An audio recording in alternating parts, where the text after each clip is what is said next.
सम्मानित साथियों, सादर नमस्कार। जैसा कि आप सभी को मालूम है, वर्ष 2020 समाप्त हो चुका है और वर्ष 2020 की समाप्ति के साथ ही आयकर गणना पत्र भरने का समय भी आ गया है। तो आपके मन में इस विषय को लेकर कई प्रश्न होंगे, उनका जवाब और अधिकतम जानकारी जुटाने का मैंने प्रयास वीडियो के माध्यम से किया है। तो साथियों, आज मैं आपको पूरे वीडियो में आयकर गणना पत्र कैसे भरना है और किस प्रकार की छूट हमें प्राप्त होती है, वो सभी जानकारी आज मैं वीडियो के माध्यम से बताने वाला हूं। तो साथियों, वीडियो की शुरुआत करने से पहले यदि आप चैनल पर नए हैं और अभी तक आपने चैनल को सब्सक्राइब नहीं किया है तो प्लीज़ आप चैनल को सब्सक्राइब कर लें और बेल आइकन को प्रेस कर लें, ताकि आने वाले समय में जब भी वीडियो अपलोड किया जाएगा आपको नोटिफिकेशन मिलता रहेगा। एक और बात साथियों, वीडियो को बिना स्किप किए हुए अंत तक देखें, अंत तक वीडियो पर बने रहें ताकि आपको पूरी जानकारी स्पष्ट रूप से समझ में आ सकेगी। आइए शुरू करते हैं। प्रोफेशनल टैक्स क्या होता है? राज्य का जो कि प्रत्यक्ष कर जिसको कहा जाता है प्रोफेशनल टैक्स, यह है प्रोफेशनल टैक्स। मध्य प्रदेश की सीमाओं के भीतर जीविका उपार्जन करने वाले प्रत्येक व्यक्ति पर लागू होता है, जो निजी क्षेत्र, सार्वजनिक क्षेत्र, निकायों, सरकारी क्षेत्र, केंद्रीय सरकार, भारतीय रेल, केंद्र सरकार के उपक्रम में वेतन या मजदूरी पर नियोजित हो अथवा स्वयं के आय से व्यवसाय से अर्जित करता हो तो उस पर यह लागू होता है। कृषि आय, बोनस, पेंशन और उपादान को इस कर से मुक्त रखा गया है। अब वृत्ति कर की दरें क्या हैं, जो कि 1 अप्रैल 2018 से लागू हैं हमारे राज्य में। 2,25,000 तक की यदि इनकम होती है तो वृत्ति कर कुछ भी लागू नहीं होता है।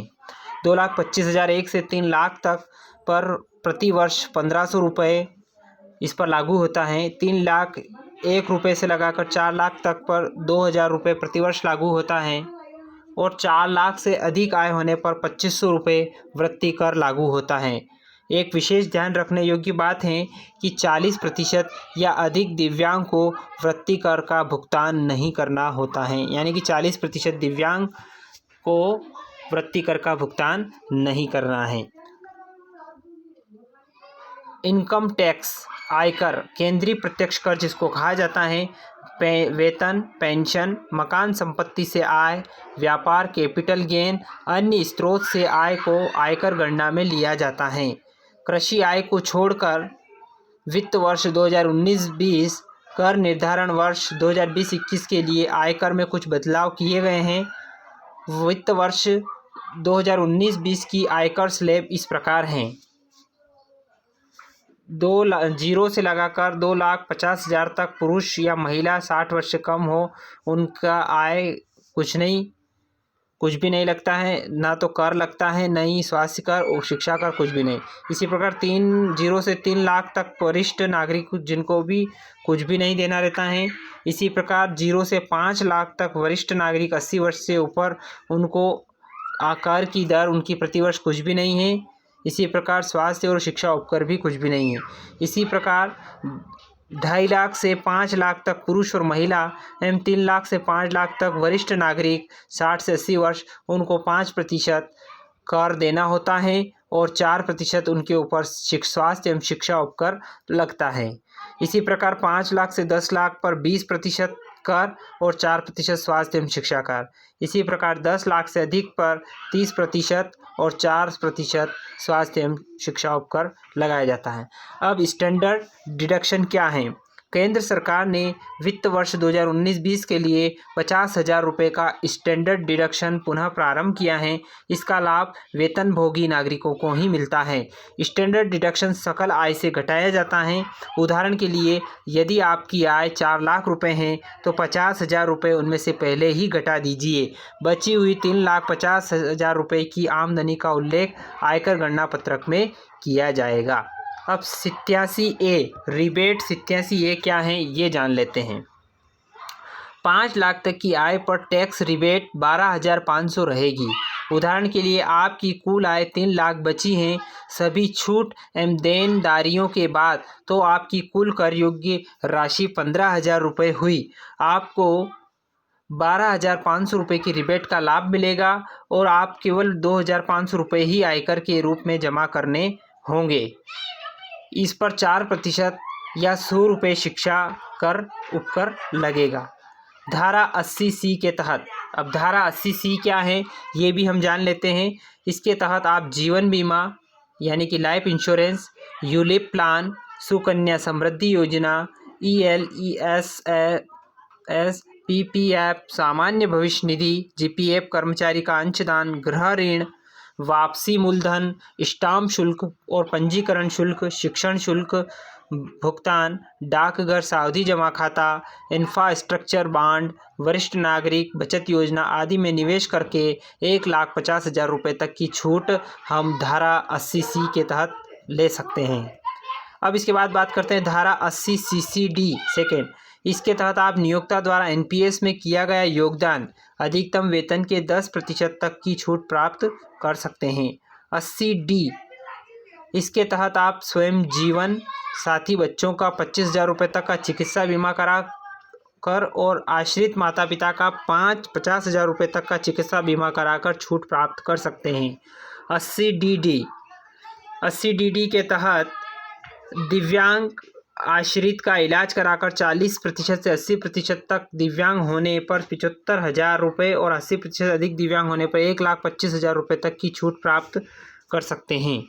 धारा 80DDB, इसके तहत आप विनिर्दिष्ट बीमारियों में स्वयं या आश्रित का इलाज कराकर 60 से कम आयु वर्ग के लिए 40,000 रुपये, 60 से अधिक आयु वर्ग के लिए 60,000 रुपये और 80 से अधिक आयु वर्ग के लिए 80,000 रुपये की तक की छूट प्राप्त कर सकते हैं। धारा 80E के तहत, इसके तहत बच्चों और जीवन साथी की उच्च शिक्षा हेतु लिए गए ऋण पर ब्याज की राशि कर मुक्त रहेगी, परंतु केवल 8 वर्ष तक के ब्याज को ही कर मुक्त रखा गया है। धारा 80U क्या है? इसके तहत आप या 40% से अधिक दिव्यांग हो तो 75,000 और 80 या 80% से अधिक दिव्यांग हो तो 1,25,000 रुपये तक की छूट प्राप्त कर सकते हैं। अब धारा 80TTA, इसके तहत आप बचत खाते के ब्याज पर 10,000 रुपये तक की छूट प्राप्त कर सकते हैं। 10,000 से अधिक की राशि ब्याज राशि कर योग्य रहेगी। धारा 80TTB क्या है?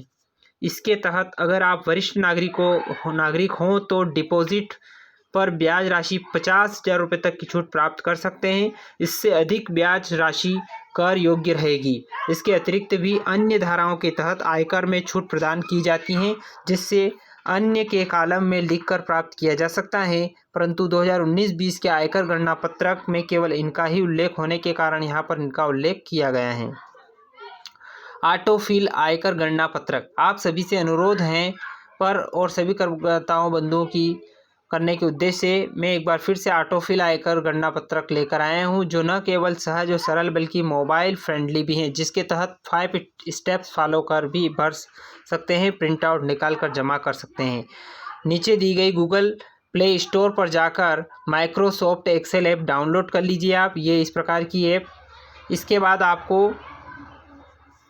इसके बाद नीचे दी गई लिंक पर ऑटोफिल मासिक संक्षिप्त लेखा को खोलिए। इस प्रकार की इस पे लिंक पर क्लिक करके आपको खोलना है। ये वाली लिंक आप नोट कर सकते हैं, इससे आप अपना वो खोल सकते हैं। इस प्रकार का गणना पत्रक आप भर सकते हैं। फिल करने के बाद एक्सेल शीट के दाहिनी साइड के ऊपर 3 डॉट पर क्लिक करें, प्रिंट मेनू पर क्लिक करके प्रिंट मेनू पर क्लिक करने के बाद स्केलिंग पर क्लिक कर फिट एंटायर शीट पर क्लिक करें, फिर प्रिंट पर क्लिक करें। इसके बाद PDF के ऑप्शन पर क्लिक कर सेव कर लीजिए। इसके बाद नीचे दी गई क्लिक पर ऑटोफिल आयकर गणना पत्रक को खोलिए और उसको फिल कीजिए। ये इस प्रकार की ये हैं, इस पर आप कर सकते हैं। फिल करने के बाद एक्सेल शीट के दाहिने साइड के ऊपर आप 3 डॉट पर क्लिक करके प्रिंट मेनू पर क्लिक करें और प्रिंट मेनू पर क्लिक करने के बाद स्केलिंग पर क्लिक कर फिट इंटायर शीट पर क्लिक करें, फिर प्रिंट कर क्लिक करें। इसके बाद PDF के ऑप्शन पर क्लिक कर सेव कर लीजिए। फिर दोनों PDF का प्रिंट निकालिए। प्रिंट निकालने के बाद आयकर गणना पत्रक और मासिक संक्षिप्त लेखा पर साइन कर जमा कर दीजिए। थैंक्स। और आगे पढ़ने के बाद आपको कुछ अच्छा लगे तो नीचे दिए गए सोशल मीडिया ऑप्शन पर क्लिक कर आपको वीडियो पसंद आया हो तो इस वीडियो को लाइक करें, कमेंट करें और शेयर करें ज़्यादा से ज़्यादा। और एक बार और आपसे निवेदन है, यदि आपने अभी तक चैनल को सब्सक्राइब नहीं किया है तो आप अभी भी चैनल को सब्सक्राइब कर लें और बेल आइकन को प्रेस कर लें, ताकि आने वाले समय में जब भी वीडियो अपलोड किया जाएगा आपको नोटिफिकेशन मिलता रहेगा। धन्यवाद साथियों। जय हिंद, जय भारत।